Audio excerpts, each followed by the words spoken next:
Juliano foi César do Ocidente de 355 a 360 e imperador romano de 361 a 363, bem como um notável filósofo e autor. Sua rejeição ao cristianismo e a sua promoção do helenismo neoplatônico em seu lugar fizeram com que ele fosse lembrado como Juliano, o apóstata, na tradição cristã. Ele também às vezes era chamado de Juliano o filósofo. Juliano, cujo nome completo era Flávio Cláudio Juliano, nasceu em Constantinopla provavelmente em 331, na família do imperador Constantino I, e foi o primeiro indivíduo atestado a nascer naquela cidade após a sua refundação. Seu pai era Júlio Constâncio, meio-irmão mais novo de Constantino, e sua mãe era uma nobre chamada Basilina, filha de um burocrata de alto escalão, chamado também de Juliano, que serviu como prefeito pretoriano e chefe de governo sob o falecido imperador Licino. A mãe de Juliano morreu logo após seu nascimento, e ele passou a infância em Constantinopla, formando um vínculo duradouro com a cidade. Juliano provavelmente foi criado com o grego sendo a sua primeira língua, sendo ele sobrinho do primeiro imperador cristão de Roma. Contudo, também foi criado sobre a fé cristã. Após a turbulenta morte de Constantino em 337, para se estabelecer e estabelecer seus irmãos, o primo de Juliano, Constâncio II, parece ter liderado um massacre da maioria dos parentes próximos de Juliano.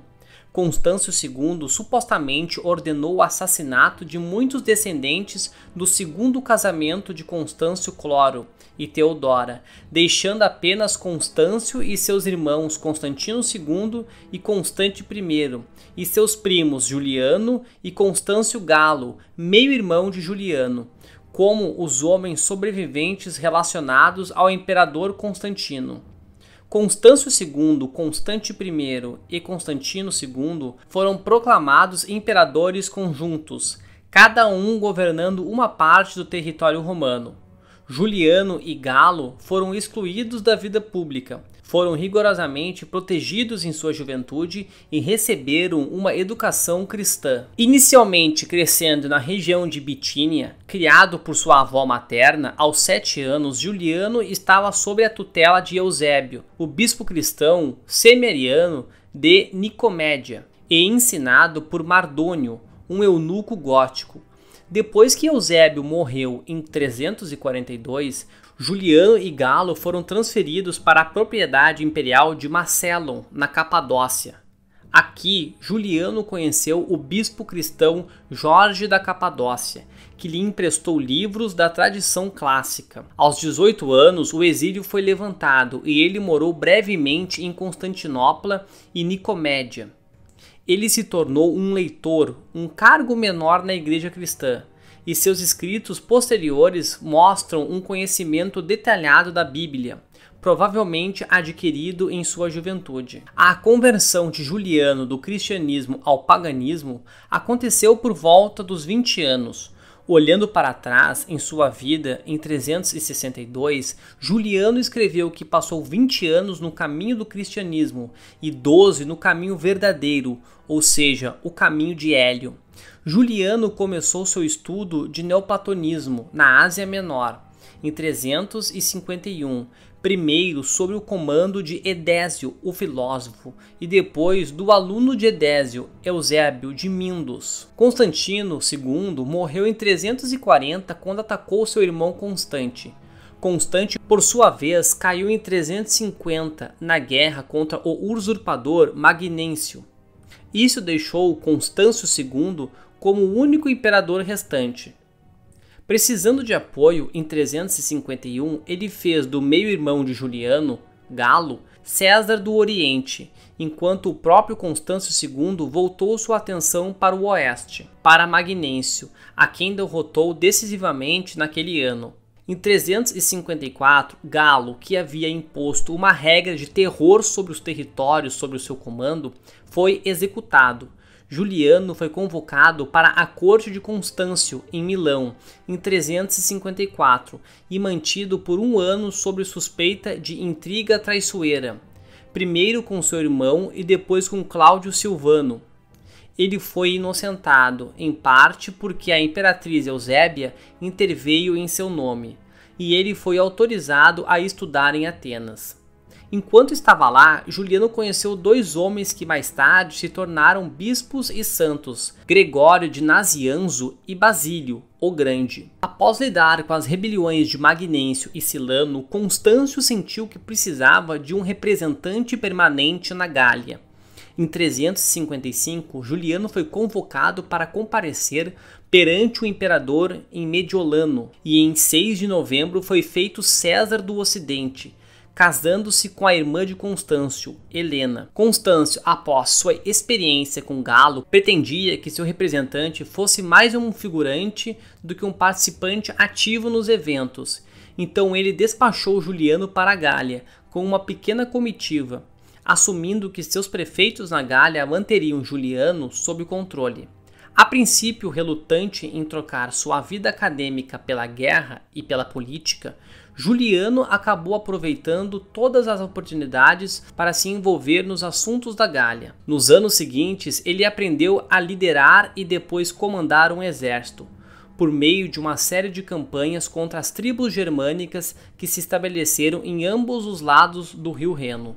Durante sua primeira campanha, em 356, Juliano liderou um exército até o Reno, onde enfrentou os habitantes e recuperou várias cidades que haviam caído nas mãos dos francos, incluindo Colônia. Com o sucesso em seu currículo, ele se retirou para o inverno na Gália, distribuindo suas forças para proteger várias cidades e escolhendo a pequena cidade de Senon, perto de Verdun, para aguardar a primavera. Isso acabou sendo um erro tático, pois ele ficou com forças insuficientes para se defender quando um grande contingente de francos sitiou a cidade e Juliano foi virtualmente mantido em cativeiro lá por vários meses, até que seu general Marcelo se dignou a levantar o cerco. As relações entre Juliano e Marcelo parecem ter sido ruins. Constâncio aceitou o relatório de Juliano sobre os eventos e Marcelo foi substituído como mestre da cavalaria por Severo. No ano seguinte, Constâncio planejou uma operação combinada para retomar o controle do Reno, dos povos germânicos, que se espalharam pelo rio até a margem oeste.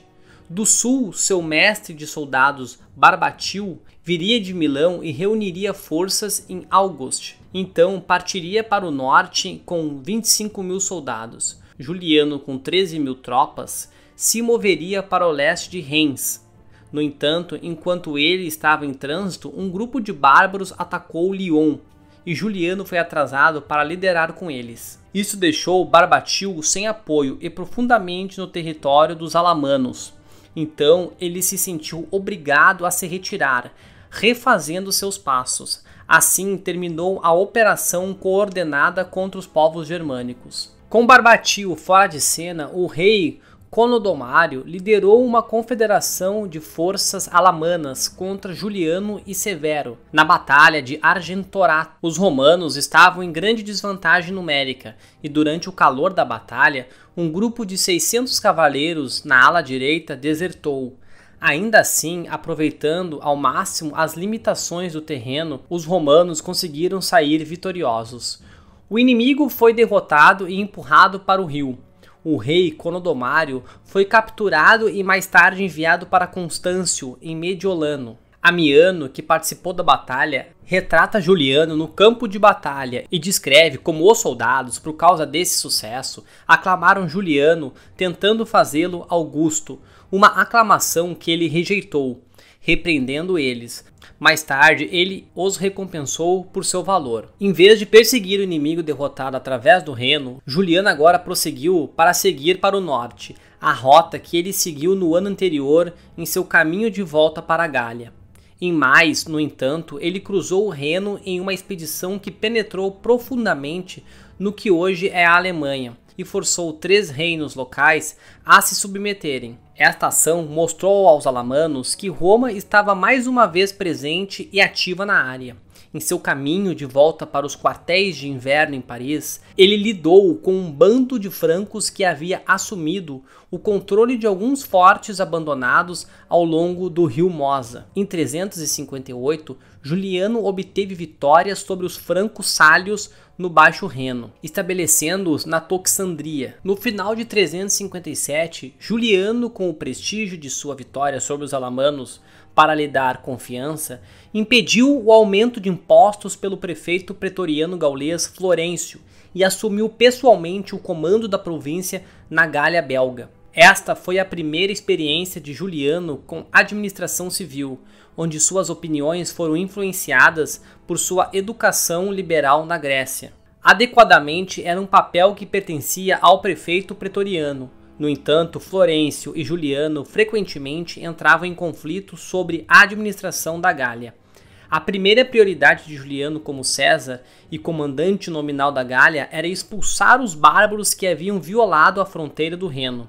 Ele procurou ganhar o apoio da população civil, o que era necessário para suas operações na Gália, e também para mostrar ao seu exército, em grande parte germânico, os benefícios do governo imperial. Juliano, portanto, sentiu que era necessário reconstruir condições estáveis e pacíficas nas cidades e nos campos devastados. Por esse motivo, Juliano entrou em conflito com Florencio sobre o aumento de impostos e a corrupção do próprio Florencio na burocracia. Constâncio tentou manter algum mínimo de controle sobre seu César, o que explica a retirada da Gália, o conselheiro próximo de Juliano, Saturnino II Salúcio. No 4º ano da estadia de Juliano na Gália, o imperador Sassânida Shapur II invadiu a Mesopotâmia e tomou a cidade de Amida após um cerco de 73 dias. Em fevereiro de 360, Constâncio II ordenou que mais da metade das tropas gaulesas de Juliano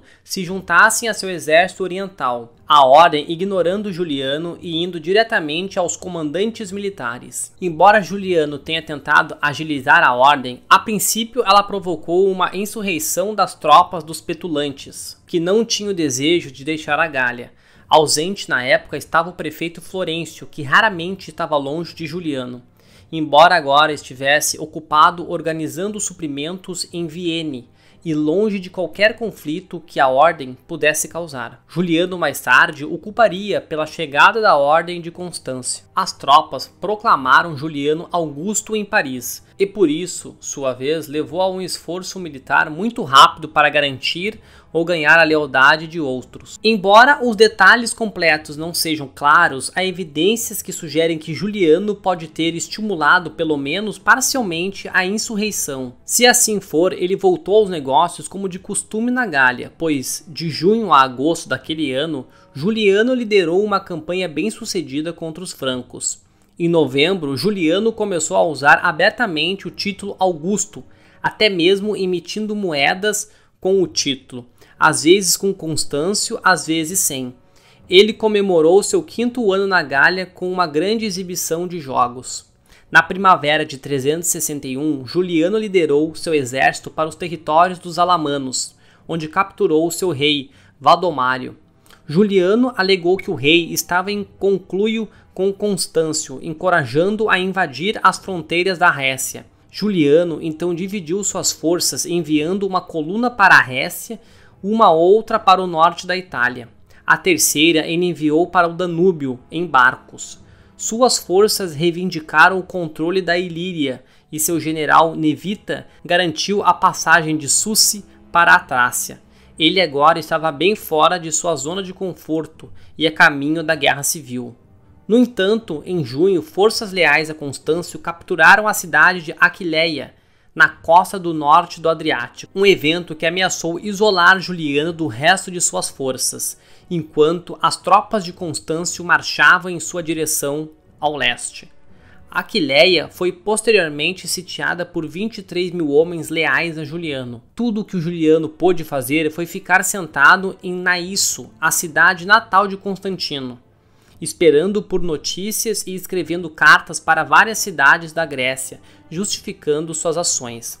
A guerra civil foi evitada apenas pela morte em 3 de novembro de Constâncio, que em seu último testamento alegado por algumas fontes ter reconhecido Juliano como seu legítimo sucessor. Em 11 de dezembro de 361, Juliano entrou em Constantinopla como o único imperador, e apesar de sua rejeição ao cristianismo, seu primeiro ato político foi presidir o enterro cristão de Constâncio, escoltando o corpo até a Igreja dos Apóstolos, onde foi colocado ao lado de Constantino. Este ato foi uma demonstração de seu direito legal ao trono. Ele também é considerado responsável pela construção do mausoléu de Santa Constanza, em um local nos arredores de Roma, para sua esposa Helena e cunhada Constantina. O novo imperador rejeitou o estilo de administração. Ele culpou Constantino pelo estado da administração e por ter abandonado as tradições do passado. Ele não fez nenhuma tentativa de restaurar o sistema de tretarquia iniciado por Diocleciano, nem procurou governar como um autocrata absoluto. Suas próprias noções filosóficas o levaram a idealizar os reinados de Adriano e Marco Aurélio.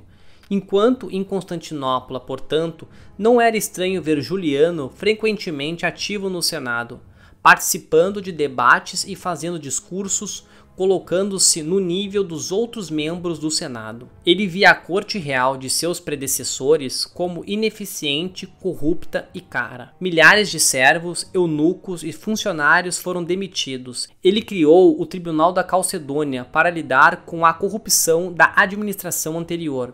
Vários funcionários de alto escalão, incluindo o camareiro Eusébio, foram considerados culpados e executados. Ele buscou continuamente reduzir o que via como uma burocracia desnecessária e corrupta dentro da administração imperial, que envolvesse funcionários cívicos, agentes secretos ou serviço postal imperial. Juliano buscava reduzir o envolvimento imperial direto nos assuntos urbanos. Por exemplo, as terras de propriedade do governo imperial foram devolvidas às cidades. Os membros do conselho municipal foram obrigados a retornar à autoridade cívica, muitas vezes contra sua vontade, e o tributo em ouro pago pelas cidades foi tornado voluntário, em vez de um imposto obrigatório. Além disso, os atrasos nos impostos sobre a terra foram cancelados. Esta foi uma reforma fundamental que reduziu o poder de funcionários imperiais corruptos, pois os impostos não pagos sobre a terra eram frequentemente difíceis de calcular ou maiores do que o valor da própria terra. Perdoar impostos atrasados tornou Juliano mais popular e permitiu que ele aumentasse as arrecadações de impostos atuais. Enquanto ele cedeu grande parte da autoridade do governo imperial para as cidades, Juliano também assumiu o controle mais direto.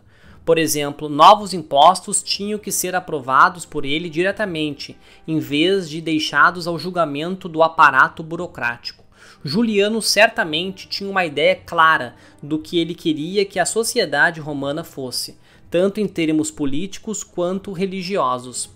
O terrível e violento deslocamento do século III significou que o Mediterrâneo Oriental havia se tornado o centro econômico do Império, e as cidades fossem tratadas como áreas administrativas locais relativamente autônomas. Isso simplificaria os problemas da administração imperial, que deveriam ser focados na administração da lei e na defesa das vastas fronteiras do Império. Ao substituir os nomeados políticos e civis de Constâncio, Juliano recorreu fortemente às classes intelectual e profissional, ou manteve remanescentes confiáveis, como o retórico Temístio. Sua escolha de cônsules para o ano de 362 foi mais controversa. Um foi muito aceitável, Cláudio Mamertino, anteriormente o prefeito pretoriano da Ilíria. A outra escolha mais surpreendente foi Nevita, o general franco de confiança de Juliano. Esta última nomeação tornou evidente o fato de que a autoridade de um imperador dependia do poder do exército. A escolha de Nevita por Juliano parece ter sido destinada a manter o apoio do exército ocidental que o havia aclamado. Após 5 meses de negociação na capital, Juliano deixou Constantinopla em maio e mudou-se para Antioquia, chegando em meados de julho e permanecendo lá por 9 meses antes de lançar sua futura campanha contra a Pérsia, em março de 363. Ele foi bem recebido pela população da cidade em sua chegada no dia 18 de julho, embora tenha coincidido com a celebração da Adônia, um festival que assinalava a morte de Adonis. Juliano logo descobriu que os comerciantes ricos estavam causando problemas alimentares, aparentemente acumulando alimentos e vendendo-os a preços altos. Ele esperava que a Cúria lidasse com o problema da fome da cidade. Quando a Cúria não fez nada, ele falou com os principais cidadãos da cidade, tentando persuadi-los a agir. Pensando que eles fariam o trabalho, ele voltou a sua atenção para questões religiosas. Quando a Cúria ainda não tomou nenhuma ação substancial em relação à escassez de alimentos, Juliano interveio, fixando os preços dos grãos e importando mais do Egito. Então, os proprietários de terras se recusaram a vender os seus, alegando que a colheita era tão ruim que eles tinham que ser compensados com os preços justos. Juliano os acusou de aumento abusivo de preços e os forçou a vender. O estilo de vida ascético de Juliano também não era popular, já que seus súditos estavam acostumados à ideia de um imperador todo-poderoso que se colocava bem acima deles. Os companheiros pagãos de Juliano estavam divididos sobre esse hábito de falar com os seus súditos em pé de igualdade. Amiano Marcelino viu nisso apenas a vaidade tola de alguém excessivamente ansioso por distinção vazia, cujo o desejo da popularidade frequentemente o levava a conversar com pessoas indignas. Ao deixar Antíoquia, ele nomeou Alexandre de Heliópolis como governador, um homem violento e cruel que Libânio, um amigo do imperador, admite ser uma nomeação desonrosa. O próprio Juliano descreveu o homem como indigno da posição, mas apropriado para o povo avarento e rebelde da cidade de Antíoquia. A ascensão de Juliano a Augusto foi o resultado da insurreição militar facilitada pela morte repentina de Constâncio. Isso significa que, embora ele pudesse contar com o apoio incondicional do exército ocidental, que havia ajudado sua ascensão, o exército oriental era uma quantidade desconhecida, originalmente leal ao imperador contra o qual ele havia se levantado, embora ele tivesse tentado cortejá-lo através do tribunal de Calcedônia. Para solidificar sua posição aos olhos do exército oriental, ele precisava liderar seus soldados à vitória. Uma campanha contra os persas ofereceu tal oportunidade. Um plano audacioso foi formulado, cujo objetivo era sitiar a capital sassânida de Ctesifonte e proteger definitivamente a fronteira oriental. No entanto, a motivação completa para essa operação ambiciosa é, na melhor das hipóteses, pouco clara. Não havia necessidade direta de uma invasão, pois os sassânidas enviaram emissários na esperança de resolver as coisas pacificamente. Juliano rejeitou esta oferta. Amiano afirma que Juliano ansiava por vingança contra os persas e que um certo desejo de combate e glória também desempenhou um papel em sua decisão de ir para a guerra. 5 de março de 363, apesar de uma série de presságios contra a campanha, Juliano partiu de Antíoquia com cerca de 65 a 83 mil homens e seguiu para o norte em direção ao Eufrates. No caminho, ele foi recebido por embaixadas de várias pequenas potências oferecendo assistência, nenhuma das quais ele aceitou, embora tenha ordenado ao rei armênio Arsaces II que reunisse um exército e aguardasse instruções. Ele cruzou o Eufrates perto de Herápolis e se moveu para o leste de Carras, dando a impressão de que sua rota escolhida para o território persa era descendo o rio Tigre. Por esta razão, parece que ele enviou uma força de 30 mil soldados em conjunto com as forças armênias, mais para o leste, para devastar a região de Média. Foi aqui que duas campanhas romanas anteriores se concentraram e para onde as principais forças persas foram direcionadas. A estratégia de Juliano estava em outro lugar, no entanto. Ele havia construído uma frota de mais de 1000 navios em Sansate para abastecer seu exército durante a marcha pelo Eufrates. Ele também contava com 50 navios pontões para facilitar as travessias do rio. Procópio e os armênios marcharam pelo Tigre para encontrar Juliano perto de Ctesifonte. O objetivo final de Juliano parece ter sido a mudança de regime, ao substituir o rei Shapur II por seu irmão Hormisdas. Depois de fingir a marcha mais para o leste, o exército de Juliano virou para o sul, para Circênio, na confluência do rio Cabur e do Eufrates, chegando no início de abril. Passando por Dura, em 6 de abril, o exército fez um bom progresso, contornando cidades após negociações ou sitiando aquelas que escolherem se opor a ele. No final de abril, os romanos capturaram a fortaleza de Ambar, enquanto o exército marchava em direção à capital persa. Os sassânidas quebraram os diques que cruzavam a terra, transformando-a em pântano, retardando o progresso do exército romano. Em meados de maio, o exército chegou às proximidades da capital persa fortemente fortificada, onde Juliano descarregou parcialmente parte da frota e fez com que suas tropas fossem transportadas pelo Tigre à noite. Os romanos obtiveram uma vitória tática sobre os persas diante dos portões da cidade, expulsando-os de volta para dentro. No entanto, a capital persa não foi tomada.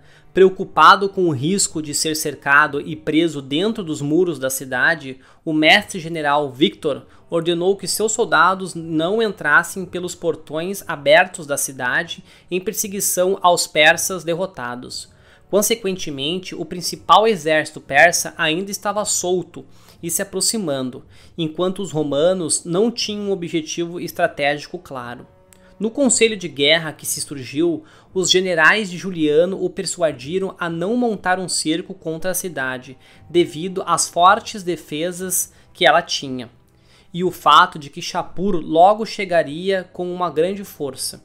Juliano, não querendo desistir do que havia conquistado e provavelmente ainda esperando pela chegada da coluna de Procópio e Sebastião, partiu para o leste, para o interior persa, ordenando a destruição da frota. Isso provou ser uma decisão precipitada, pois eles estavam do lado errado do Tigre, sem meios claros de retirada, e os persas começaram a assediá-los à distância, queimando qualquer comida no caminho dos romanos.